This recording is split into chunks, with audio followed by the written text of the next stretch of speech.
Hello. So we have our first simulation for Chapter 10, and it's using the website called PhET once again. You can see it right here. So this is what the worksheet looks like, the first worksheet for a simulation or online activity that we have to try to bring some life to some of the ideas that you've been reading about in the textbook. And it says here, we must understand how we can move things through empty space with the remarkable yet simple wave.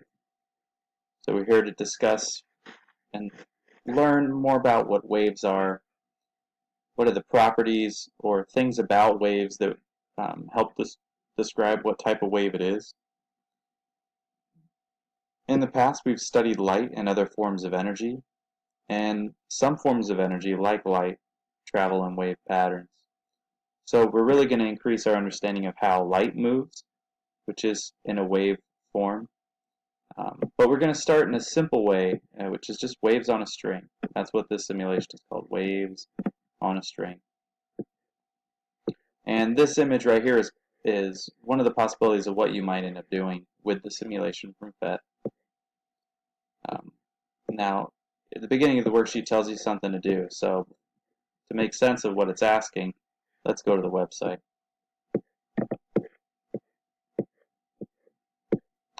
So the website is right here. If you just Google PhET wave on a string, it'll take you right to the right place. So all you have to do is Google PhET wave on a string, and right here, it's there, ready to go. Now for me, it started right up. If it doesn't start right up for you, that's okay. Just make sure that you, if it wants you to install something, you just wait to do that.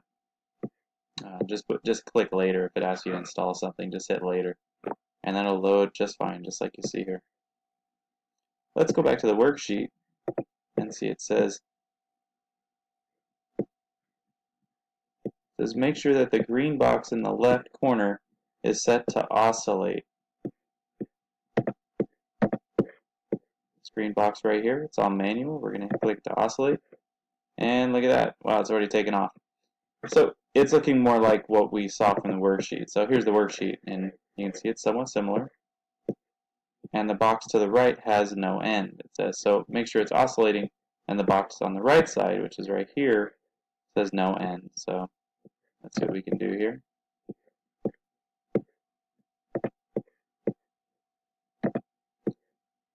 Interesting, right? Okay.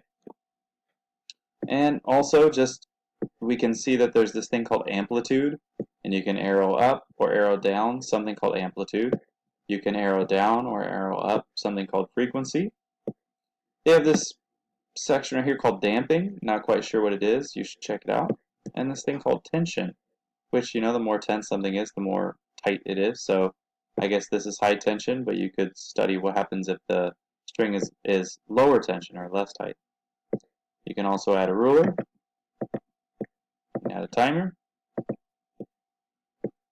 and a reference line. So there you go. And you might even be able to move it. There you go. Very interesting, huh?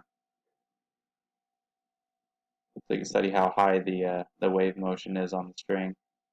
See where it peaks at. Very cool.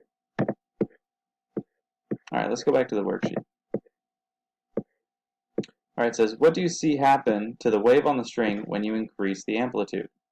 So it just walks you through discovering parts of a wave. So if you adjust this amplitude, what are you going to see happen? So increase it, study what happens with the string. Reduce the amplitude, observe what it does. Once you've done that, you can respond right here. Now, the worksheet is a PDF, and this PDF you can't type into.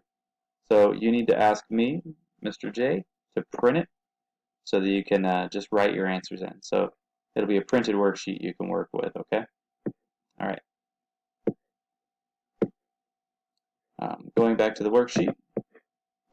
Oops. So again, you have to print this worksheet to be able to write in. So you'd write a response right here, then move down to the next part. It wants you to play with frequency and really just describe your observations with frequency. So again, I'm not going to do it so that you can figure it out for yourself, but you arrow up or arrow down make observations. What did frequency do to the string and the wave motion of it, right? Or the wave properties of it. How did the string change?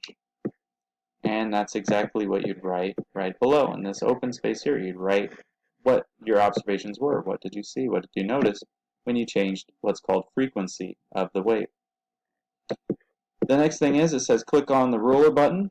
So you bring out the ruler and set the amplitude and frequency to the numbers below. So you're basically going to set the amplitude to what it says here, the frequency to what it says here, and get the ruler out. So there's this little ruler click, right? So you click on the ruler here and set it to this amp and this frequency, and then you write down what the wavelength is. So we figure out what's the wavelength of this. Let's see if we can do that for one of them. So let's click the ruler. We got that. And let's see what it said for amplitude. It said 1.25. So I'm adjusting to 1.25, which is pretty much at the far end of this thing. So it's maxing it out. And what at the frequency at 205.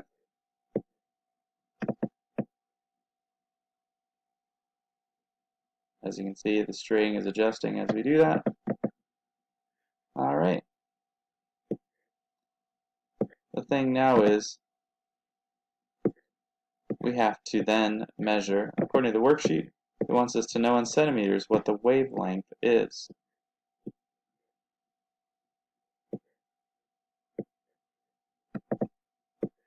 So that's where the ruler comes in. What is the wavelength? And the wavelength is, what is the distance basically from one peak to the other?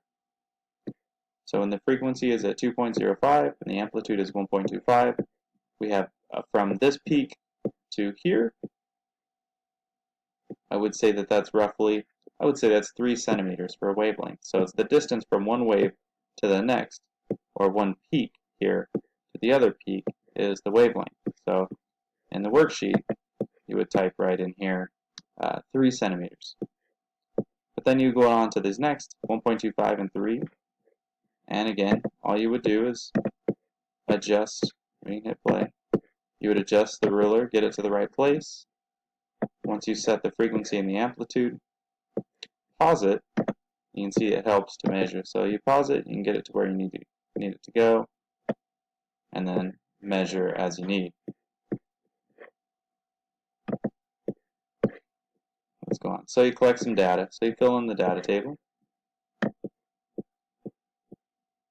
The last thing is that once you, based on what you saw, what you observed, what do you think the definition is for amplitude? So play with the amplitude, like the worksheet asks you to do, and after that, just write in your own words. Now, I don't want you to go online. I don't want you to look up the definition. I just want in your own words what you think amplitude is. So if you just adjust amplitude here, so play with amplitude and see what happens to the string, and use that to be your definition. Then we have frequency, and again, adjust frequency any way you need and see what it does to the string, and use what you observe to come up with an explanation of what that word is. So it helps you figure out what is frequency. With both of these two, it wants pictures. It wants you to write a definition, but also draw what you think amplitude is, or what are examples of different amplitudes. And then here you can draw a picture of different frequencies, or a picture of what you think frequency is. And then finally, wavelength. And in this video so far, we've described what wavelength is, but it gives you an opportunity to draw it out as well. All right, good luck.